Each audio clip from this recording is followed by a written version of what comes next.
Excuse me, may I have a moment? In the calm atmosphere of a high-end restaurant, a female manager suddenly approached me.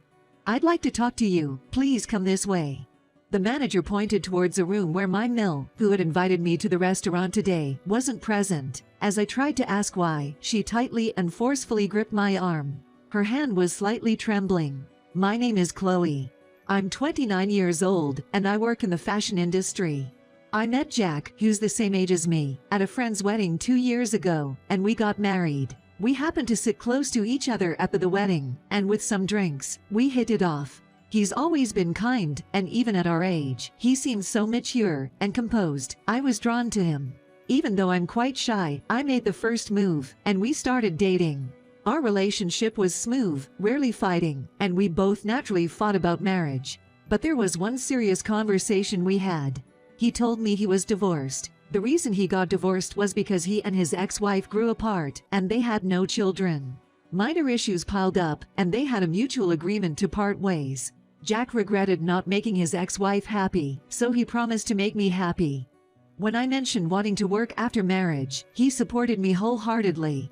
After moving in together, we started sharing household chores. After a year of dating, he proposed to me, and we got married. Even though we were both busy, we were living happily. We both loved to eat out, so on our days off, we often visited restaurants. However, I have a severe shellfish allergy, which I always have to be cautious about. Jack was always concerned about it, and put my health above all. Whenever he made a reservation, he always mentioned my allergy. I wish I could enjoy meals without worrying about this allergy, I once told Jack. He comforted me by saying, there are plenty of delicious foods other than shellfish. Don't be too sad about it. I felt a bit relieved. Soon after our marriage, many colleagues advised me to be careful about potential issues with my Mil. It made me anxious. Even though allergies can be life-threatening, I heard there were cases where it caused troubles between Dills and Mills. I was always cautious about the distance I kept with my in-laws and others. However, since the first time I met my Mil, she was very kind and caring towards me. Once we got familiar with each other, I opened up about my allergy. She was understanding and said, my father had a severe fruit allergy. He often said how hard it was to always be cautious about his diet. I understand the struggles you're going through.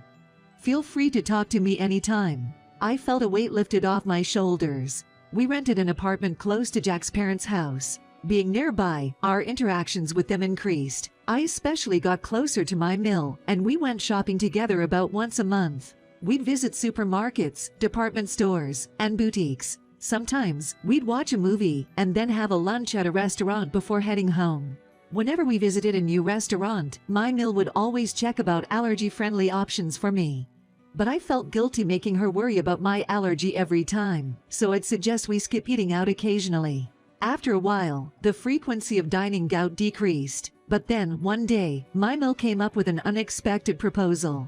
I had recently been promoted to assistant manager at the store where I work, and my Mil was incredibly happy about it. In her unbridled excitement, she exclaimed, "To celebrate your promotion, let's go to this place," and showed me the website of a restaurant. That place was the most prestigious restaurant around here, often visited by celebrities. It was a place of high repute. I was surprised, and I declined my Mil's invitation with all my might for the first time. It's not just about it being prestigious and intimidating, but more so, I was worried about the cost. It might be a bit crude to say, but both Jack and I are just normal office workers. This place is too fancy for just a promotion celebration for me. Plus, they mainly serve seafood, and I'm concerned about allergy. I don't want to inconvenience anyone because of my allergy. I truly appreciate your gesture, though. Hearing this, my Mil seemed to understand my feelings, and said, I'll handle the reservations and all the arrangements. All you need to do is to look forward to it. Of course, you won't have to pay because it's your celebration. Don't worry about your allergy, I've already informed them. Actually, I've been a regular patron of that restaurant for a long time. If I ask for something special, they would accommodate. I also want to introduce you to the owner. I was surprised because I had never seen my Mil talk so much before.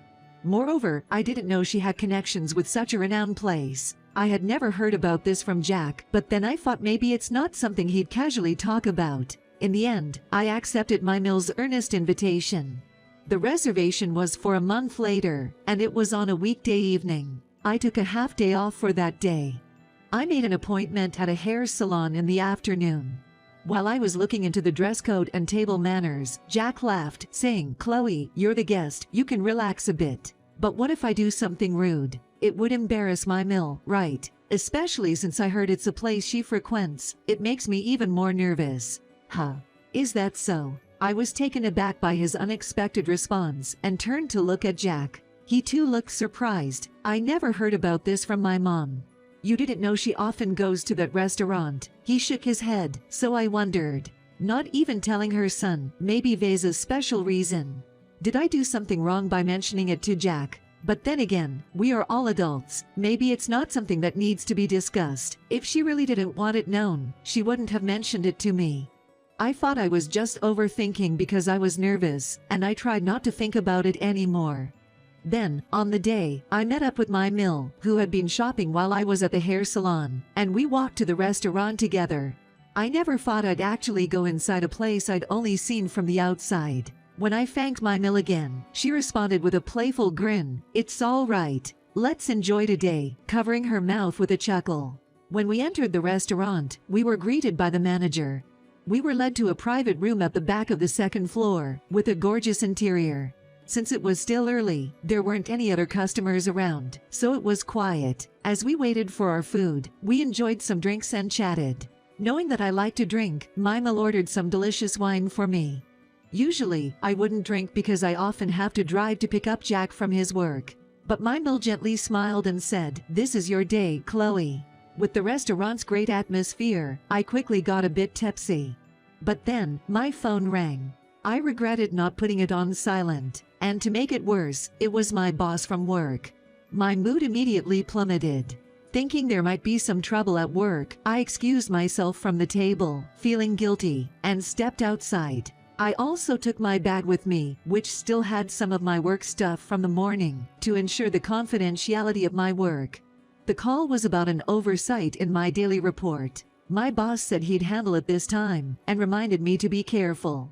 I apologized. Making such a basic mistake on the day I was being celebrated for a promotion, I realized I still have a lot to learn. I fought to brace myself as I turned my phone to silent and decided to go back to my table. But then, a woman stood in front of me. Confused, I stood there, and the woman grabbed my wrist, pulling me into an empty private room. Too shocked to scream, the woman said to me, "You need to leave here, now." The woman introduced herself as the manager of the restaurant. Since she showed me her ID properly, I thought she wasn't a suspicious person. She told me she didn't have much time, and briefly explained the reason. What she told me was shocking enough to make me shiver. She had already arranged a taxi for me to leave, and she escorted me to the front door. "Please go as far away as possible, so your mill doesn't come after you." I was taken aback by her words as I was leaving. I wondered, how does she know about my relationship with my mill? That night, I received an infuriated call from my mill. The moment I answered, she yelled, "Why did you leave me behind? You're so mean." "Because of you, I was embarrassed. How could you do this to me? I'm really disappointed. I never want to see your face again." I thought at least you'd call with some excuse, but nothing. "What kind of upbringing did you have? I'll tell your parents how rude you are. You know, I can ask the restaurant to call the police to tell that you left without paying your bill." It was at this point that I finally responded. "The owner knows you not because you're a patron, right? What are you talking about? I'll explain that later. What I want to know first is, why didn't you inform the restaurant about my allergy? It's never been an issue before, so why now?" Apparently, the manager took the reservation call from my mill. During that call, my mill assured her that none of the guests had any allergies. "You're well aware of what I'm allergic to and how severe my reactions are, right? So why didn't you tell her?" "I can't remember, dear. It was so long ago." She responded in a nonchalant tone. "Were you trying to purposely expose me to the things I'm allergic to?" "What? Are you accusing me now? You really are rude." She seemed to be feigning ignorance. I kept talking. "Actually, when I was outside, the manager asked me about my allergy." "What? Was she still there?" I didn't miss what my mill whispered. But I didn't ask her about it because I had already heard everything. The manager noticed the allergy badge on my bag and approached me. That's when I told her about my allergy. She told me she hadn't heard about it from you, and you had ordered a seafood-heavy meal for the day. She wanted to confirm whether I was aware of this, as the dishes for both of us were supposed to be prepared the same way. You do know why she went to such lengths, right? My Mill didn't respond, so I continued.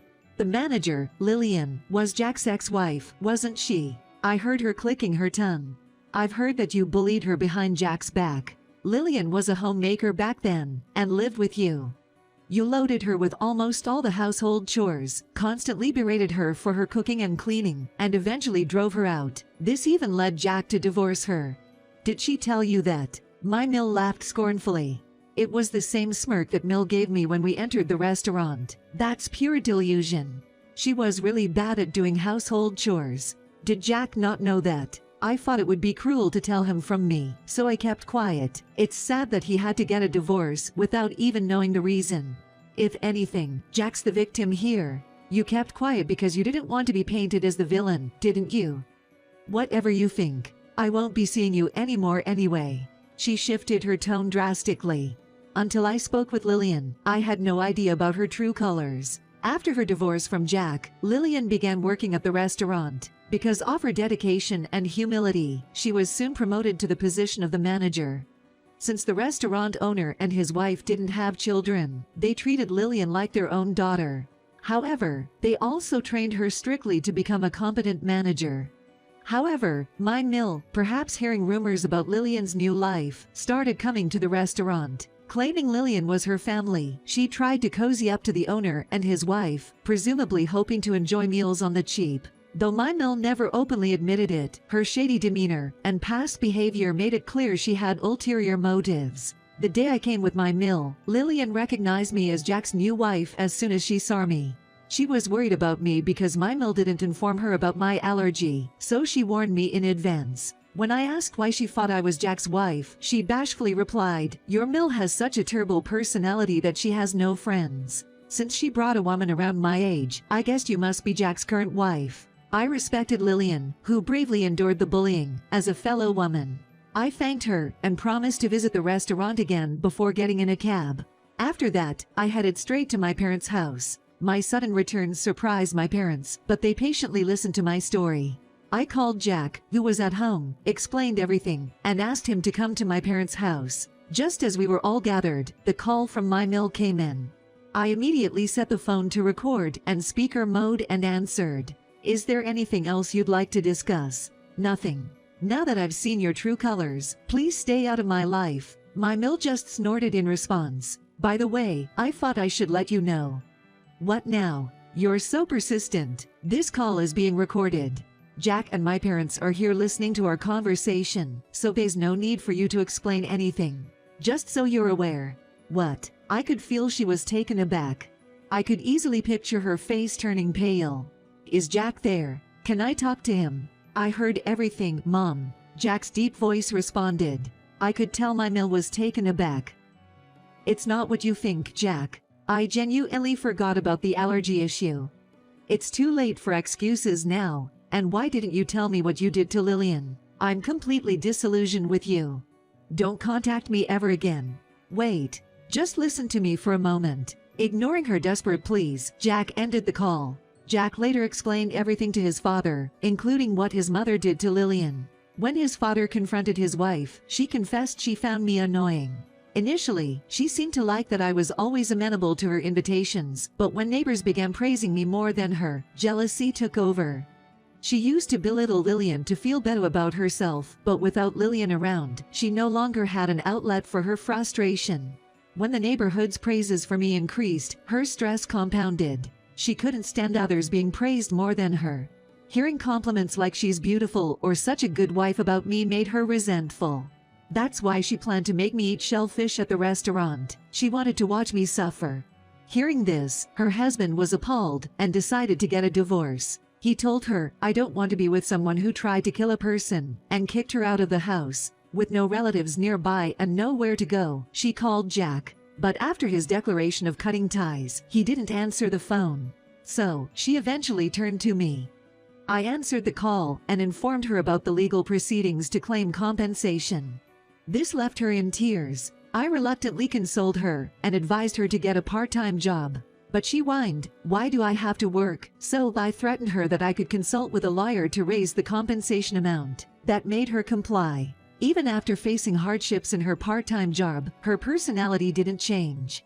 She made no friends at work and led a lonely life. Some neighbors happened to see her working at a local grocery store, and they mentioned she looked much older and more worn out than before. Even so, I received compensation payments punctually every month, so I thought she must be managing her lives somewhat decently. There was one good thing about this situation. I became friends with Lillian. I thought Jack might feel a bit awkward about it, but we hit it off so well that it didn't really matter. Jack sincerely apologized for not being able to protect me from my mill, and he reconciled with Lillian. Lillian also told me that she now has a boyfriend and is happy. A few days later, Jack, my Phil, and I celebrated my promotion at the restaurant Lillian works at. Lillian helped us to get a reservation. It would have been really difficult to get a reservation at such a sought-after restaurant without her. After the restaurant closed, Lillian joined us and we had a wonderful evening.